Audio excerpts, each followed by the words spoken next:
بس یہاں پہ ایک بات اور عرض کر دوں، الحمدللہ رب العالمین الرحمن الرحیم، وہاں اوپر کہا گیا بسم اللہ الرحمن الرحیم، وہاں بھی بسم اللہ پھر الرحمن الرحیم۔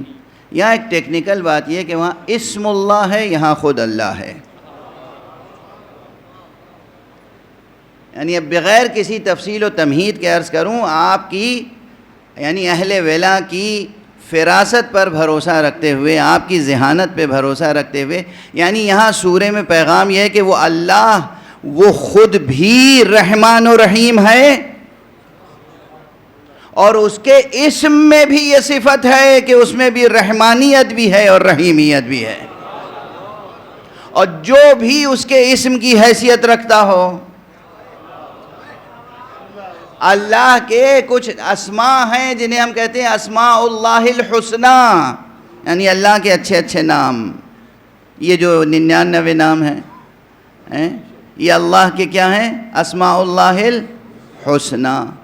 کچھ ہیں اللہ کے اسماء اللہ العظمی، اللہ کے بڑے نام، اللہ کے حسنہ، اسماء حسنہ کیا ہیں؟ اللہ رحمان رحیم کریم رزاق وہاب ودود اور الی آخری، غفار ستار۔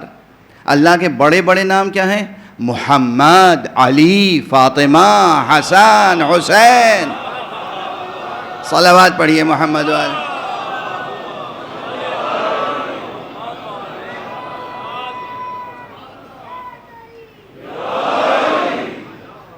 یہ صرف ذوق مجلسی کے لیے نہیں عرض کر رہا ہوں، یہ ہے حقیقت، یہ ہے سچائی۔ اللہ کا اسم اعظم لوگ ڈھونڈتے پھرتے ہیں، ارے اللہ کا اسم اعظم تو محمد ہے صلی اللہ علیہ وسلم۔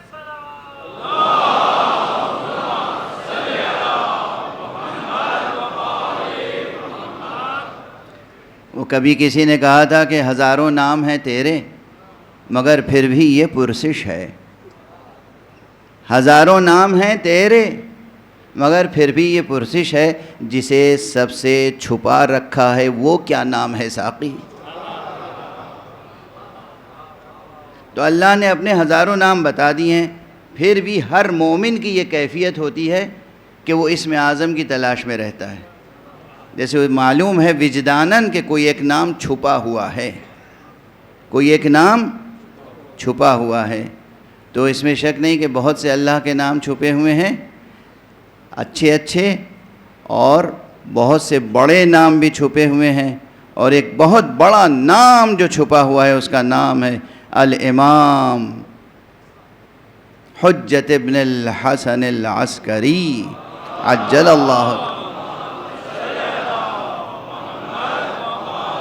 ایک اور بلند صلوات پڑھ دیں میں۔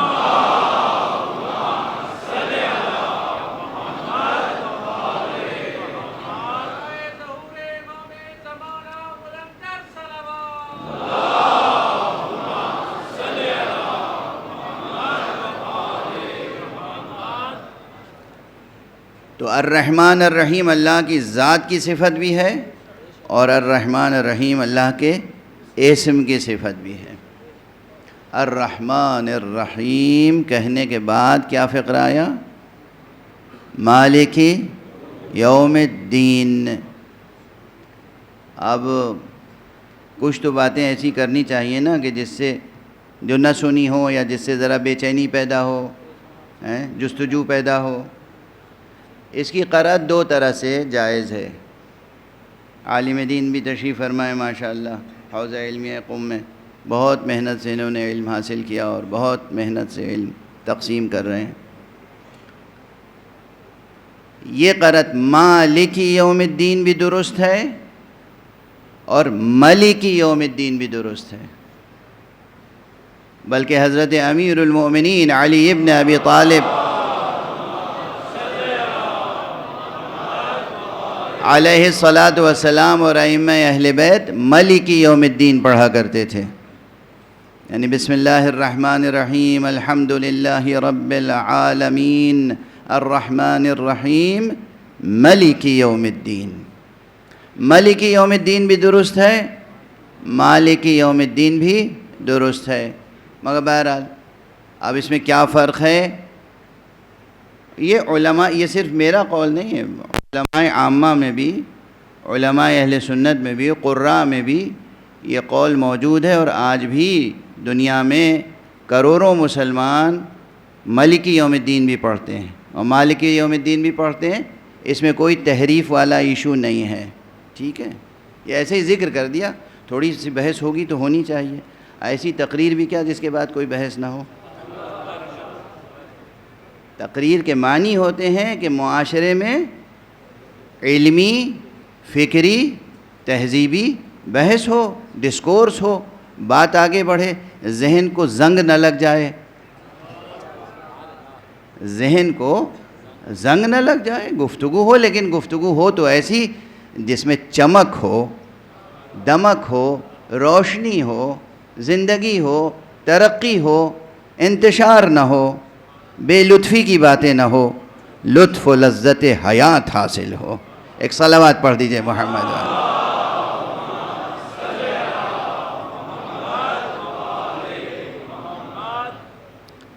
مالک یوم الدین میں ملک اور مالک کے فرق پہ تو مزید بحث نہیں کروں گا۔ مالک یعنی مالک، کسی چیز کا اونر، اور ملک یعنی بادشاہ، تو دونوں معنی اپنی جگہ ایک خاص اہمیت رکھتے ہیں اور دونوں کا مغز سخن ایک ہے۔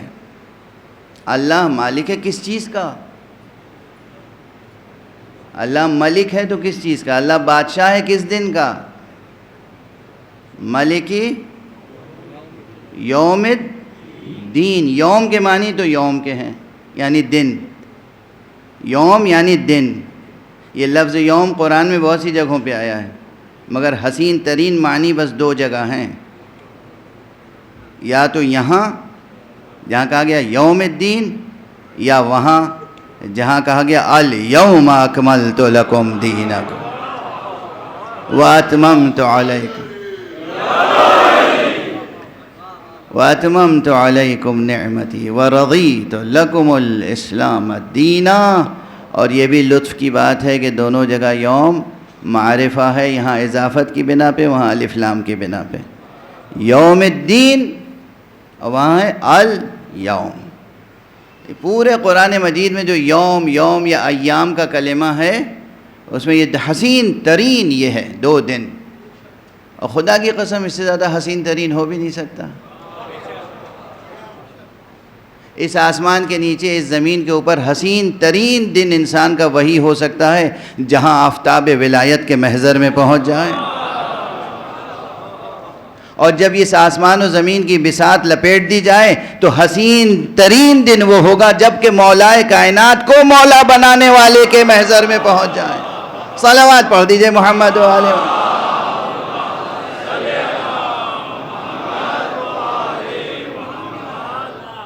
وہ مولائے حقیقی، تو مالک یوم الدین، وہ یوم الدین کا مالک ہے۔ یعنی کیا؟ ابھی بات بنی تو نہیں، کھلی تو نہیں۔ یوم الدین، دین کسے کہتے ہیں؟ آپ سمجھتے ہیں دین یعنی مذہب، دین یعنی ریلیجن؟ یہاں دین سے مراد ریلیجن نہیں ہے، مذہب نہیں ہے۔ اب وہ ترجمہ کر دیا جاتا ہے کہ روز جزا کا مالک ہے۔ توجہ رکھیے گا، روز جزا کا مالک۔ جزا یہ کس زبان کا کلمہ ہے؟ اردو کا ہے، ہندی کا ہے، سندھی کا ہے، سنسکرت کا ہے؟ ارے جزا تو خود عربی لفظ ہے، اور قرآن میں آیا ہے بار بار۔ جزا کا کلمہ، جزا کا لفظ عربی ہے اور قرآنی ہے، تو یہ کیا بات ہوئی کہ آپ نے ایک لفظ کو ہٹا کے دوسرا لفظ رکھ دیا وہاں پر اسی زبان کا؟ ترجمہ تو نہیں ہوا۔ بس یہ سمجھ میں آیا کہ دین کو جزا بھی کہتے ہیں اور جزا کو دین بھی کہتے ہیں۔ جزا یعنی بدلہ یا پاداش، سزا یا انعام، ٹھیک ہے نا؟ کسی نے کچھ کیا، اچھا کیا تو اس کو انعام، برا کیا اس کو سزا۔ یہ جو سزا اور انعام یعنی پاداش، جزا، اسی کو کہتے ہیں دین، اس کو بھی کہتے ہیں دین. توجہ ہے؟ بس ایک جملہ کہہ کے آگے بڑھوں گا، حالانکہ یہاں بحث بہت طولانی ہے، لیکن آپ کی فطرت وجد کرے گی، قلب مطمئن ہوگا. دونوں کے معنی ایک سمجھے جاتے ہیں نا، دین یعنی جزا، جزا یعنی دین.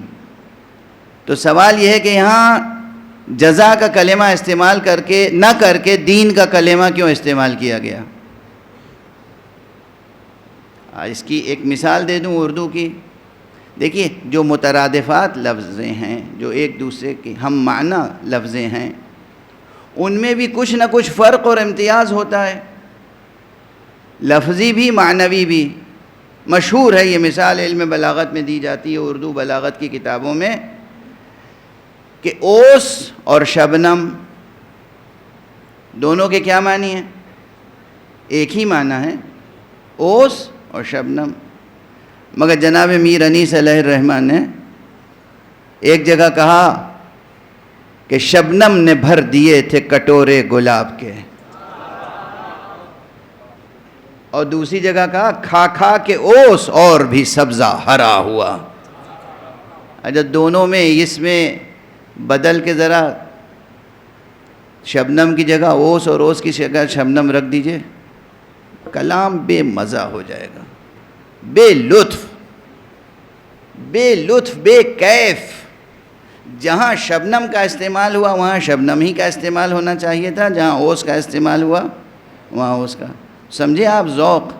اب میں پوچھا ہوں کہ جزا اور دین دو لفظیں ہیں، یہاں جزا کا لفظ کیوں استعمال نہیں ہوا، دین ہی کا کیوں استعمال ہوا؟ جبکہ عام مترجم اور عام مفسر یہ سمجھتا ہے کہ دین کے معنی جزا کے ہیں. یہاں ایک بڑا گہرا نکتہ ہے، بہت گہرا. جزا یعنی پاداش. اچھا، پاداش مختلف عدالتوں میں مختلف سطحوں پہ ملتی ہے. اس دنیا میں کوئی مجرم پکڑا آپ نے، اس مجرم کو سیدھے لے گئے ضلع کی فوجداری کی عدالت میں، سیشن کورٹ میں. ایک ہے ضلع کی سیشن کورٹ. اچھا، وہاں جناب والا اسے کوئی سزا مل گئی، مگر وہ ماننے کو تیار نہیں ہے، نہ اپنا جرم تسلیم کرنے کو تیار، نہ سزا ماننے کو تیار. وہ اپیل کے لیے تیار رہتا ہے کہ جی ہم اونچی عدالت میں جائیں گے. جب وہاں سے بھی وہی سزا مل گئی فرض کیجئے، اب بھی وہ مطمئن نہیں ہوتا، وہ کہتا ہے ہم ہائی کورٹ میں جائیں گے. وہاں سے بھی وہی سزا معین رہی، اب بھی مطمئن نہیں ہوتا، کہتا ہے ہم سپریم کورٹ میں جائیں گے. اور اگر سپریم کورٹ سے بھی وہی سزا مل گئی تو کہتا ہے یہ سب جج بک گئے ہیں، یہ سب ہمارے خلاف سازش ہے، نہ ہم مجرم ہیں نہ اس سزا کے ہم سزاوار. ہوتا ہے نہیں ہوتا ہے؟ یہ سب نظام ہے جزائی. کیا نظام ہے؟ جزائی. ہر جگہ اسے جزا سنائی جا رہی ہے.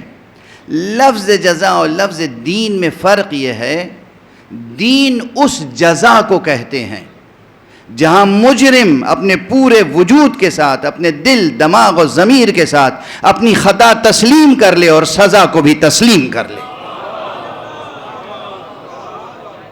جہاں اس کے اعماق میں، دل دماغ میں کہیں اور اپیل کرنے کی خواہش بھی باقی نہ ہو، جہاں پورے وجود کے ساتھ تسلیم کر لے کہ آپ کا کہنا برحق ہے، یہ میرا جرم ہے، یہی میری سزا ہے، یہی ہونی چاہیے تھی. اس روز جزا کو روز دین اس لیے کہتے ہیں کہ جب پروردگار آخری فیصلہ سنائے گا تو کسی شقی سے شقی ترین انسان کے اندر بھی کسی اپیل کی خواہش نہیں ہوگی. جو دنیا میں سر بسر تسلیم نہیں ہوا تھا وہ وہاں سر بسر تسلیم ہو جائے گا.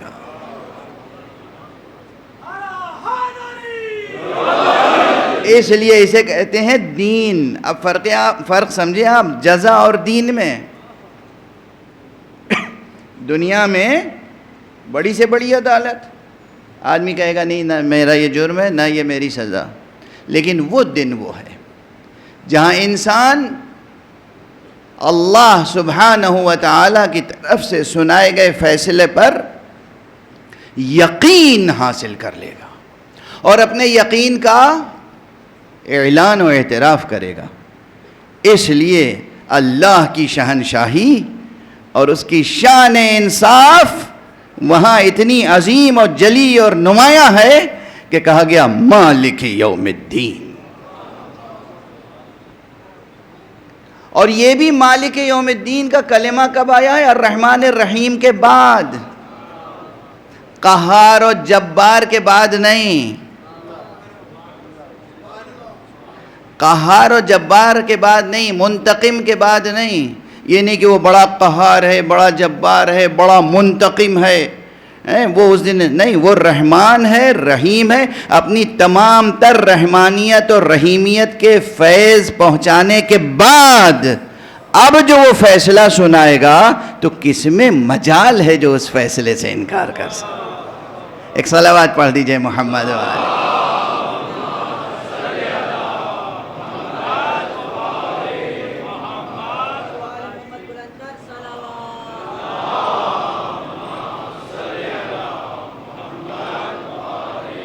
کچھ کھل رہے ہیں اسرار سورہ حمد کے.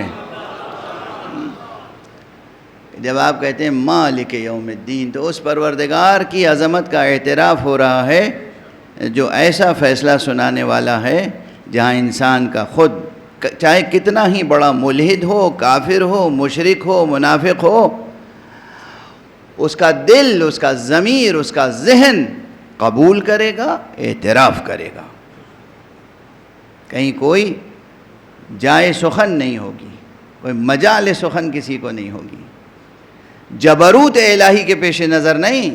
یہ نہیں کہ اللہ کی شان انتقام دیکھ کے ڈر کے انسان خاموش ہو جائے. نہیں، اپنے وجدان کے ساتھ قبول کرے گا کہ آپ کی سزا برحق ہے.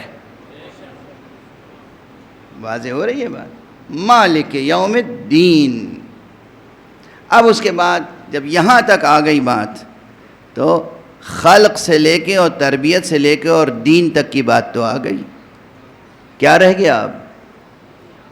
اللہ کی شان خالقیت سے لے کے اور اللہ کی شان ربوبیت سے لے کے اور اللہ کی شان معبودیت سے لے کے اور اللہ کی اس شان تک جو روز آخرت میں ظہور میں آئے گی. جو شان روز ازل وہ ظہور میں آئی وہ، جو شان روزانہ ظہور میں آ رہی ہے وہ، جو شان روز آخرت ظہور میں آئے گی وہ. اللہ کی یہ تمام شؤون اللہ کے بیان ہو گئے 3 مختصر سی آیتوں میں. غور فرما رہے ہیں آپ؟ جب آپ نے کہا الحمدللہ تو بات شروع ہوئی خالقیت سے اور معبودیت سے. اس کے بعد کہا رب العالمین تو ربوبیت آ گئی، اور الرحمن الرحیم تو زندگی کا ہر روز، ہر گزرتا ہوا لمحہ جو اس کی رحمانیت کے زیر سایہ پڑھ رہا ہے آگے. اور پھر مالک یوم الدین کہا تو وہ آخری تجلی جو ہوگی. کیسا مختصر بیان اور کتنا مفصل بیان، کتنے مختصر الفاظ اور کتنے وسیع معنی. اسے کہتے ہیں شان اعجاز. صلوات پڑھ دیں محمد والے.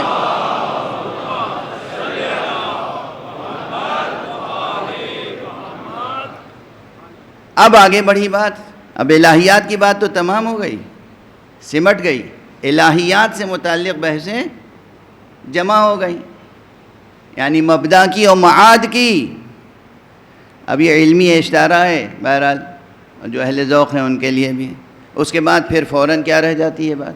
جب بات یوم الدین تک پہنچ گئی تو مجبور ہے انسان کہ یوم الدین میں سرفراز ہونے کے لیے اللہ ہی سے مدد حاصل کرے. ایاک نعبد و ایاک نستعین. اے ازل سے ابد تک کرم کرنے والے، اے پیدا کرنے والے، پرورش کرنے والے، اور ایسی پاداش دینے والے کہ جس پر انسان کوئی سوال اٹھا نہیں سکتا. ہم تیری ہی عبادت کرتے ہیں اور تجھی سے مدد چاہتے ہیں. دیکھ رہے ہیں آپ، یہ جملہ جہاں پر آیا یہیں پر آنا چاہیے تھا. واضح ہے تسلسل. ایاک نعبد، بس اور بس تیری عبادت کرتے ہیں ہم. وَإِيَّاكَ نَسْتَعِينُ، اور بس تجھی سے مدد چاہتے ہیں. اور جیسے ہی یہ دعا آئی سامنے، دعا کرنے سے پہلے کیا تھا؟ جس ذات سے دعا کرنی ہے اس کی معرفت. ترتیب کلام سمجھ میں آ رہی ہے؟ بھئی میرا کوئی کام ہو تو مجھے یہ سمجھ میں آنی چاہیے نا بات کہ یہ کام کون کر سکتا ہے. معلوم ہوا کہ مجھے لینا ہے ویزا اور کسی ملک میں داخلے کے لیے، میں جا رہا ہوں اس ڈپارٹمنٹ میں جہاں خروجیے کی مہریں لگتی ہیں. انٹری کی مہر لگانے کے بجائے میں اس کلرک کے پاس چلا گیا جو ایگزٹ کی مہر لگا رہا تھا. تو کہے گا جناب غلط جگہ آ گئے ہیں آپ ادھر جائیے. وہ انٹری ادھر ہو رہی ہے، ادھر ایگزٹ ہو رہی ہے. سمجھ میں آ گئی بات؟ یہ بچے بھی یاد رکھیں گے. جب آپ کوئی طلب رکھتے ہیں، کوئی چیز چاہیے آپ کو، تو معرفت چاہیے کہ کہاں سے یہ طلب پوری ہوگی. تو یہ پہلی جو آیتیں تھیں، الحمدللہ رب العالمین الرحمن الرحیم مالک یوم الدین، یہ معرفت تھی. جب معرفت ہو گئی تو اب معلوم ہوا کہ اس ذات کے علاوہ کوئی ذات ہو ہی نہیں سکتی جس کی عبادت کی جائے، اور اس ذات کے علاوہ کوئی ذات ہو ہی نہیں سکتی جس سے مدد لی جائے. فوراً درخواست پیش کر دی، ایاک نعبد و ایاک نستعین، اے پروردگار ازل و ابد، بس تیری ہی عبادت کرتے ہیں ہم، تجھی سے مدد چاہتے ہیں. اور کیا مدد چاہتے ہیں؟ اہدنا الصراط المستقیم، ہمیں وہ اس راستے پر ثابت قدم رکھیا، اس راستے کی ہدایت فرما جو راستہ سیدھا تجھ تک لے کر جاتا.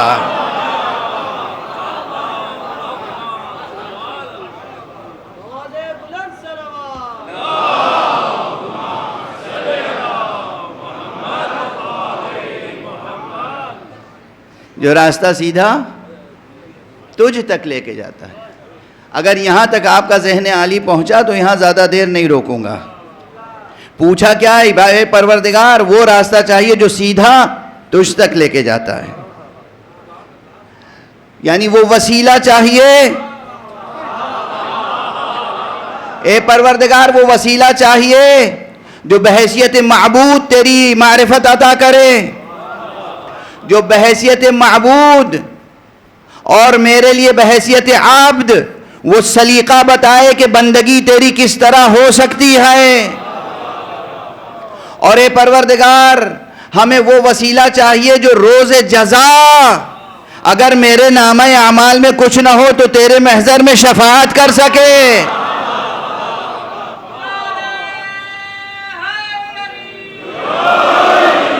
اور اے پروردگار ہمیں وہ وسیلہ چاہیے کہ جو روزانہ ہر گزرتے ہوئے لمحے میں مجھے تیرے علاوہ کسی اور تک نہ پہنچائے.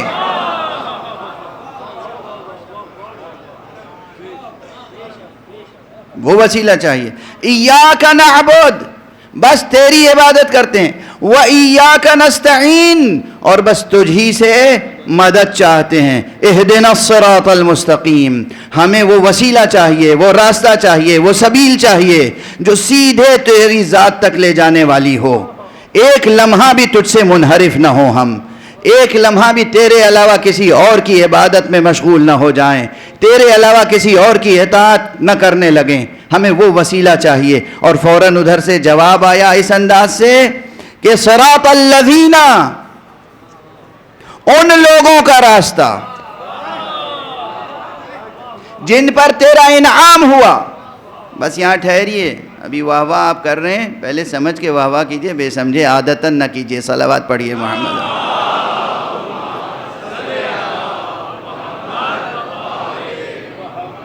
ہاں بھائی، بہت سے لوگ عادتاً واہ واہ کرتے ہیں. ہمارا تو تجربہ ہے، ہم اچھی واہ واہ بھی جھیلتے ہیں اور بری واہ واہ بھی جھیلتے ہیں. معلومہ ممبر پہ بیٹھے اور خطبہ پڑھنا شروع کیا. خطبہ عربی میں پڑھ لیں، سامنے بیٹھنے والے مجھے معلوم ہے عربی کی عین سے واقف نہیں ہیں، مگر ماشاءاللہ جیسے ہی خطبہ شروع کیا، واہ واہ سبحان اللہ، واہ واہ سبحان اللہ. یہ کون سی واہ واہ ہے؟ آپ سمجھ تو کر رہے نہیں ہیں، واہ واہ کر رہے ہیں، تو اس واہ واہ سے کیا ہم خوش ہو جائیں گے؟ نہ ہم خوش ہوں گے نہ ہمارا اللہ خوش ہوگا۔ سمجھ کے، ہمیشہ سمجھ کے داد دیں اور سمجھ کے بے داد۔ سمجھ اصل شے، فہم، معرفت، اخذ، وجدان، جذب، قبول۔ صلوات پڑھیں محمد والے۔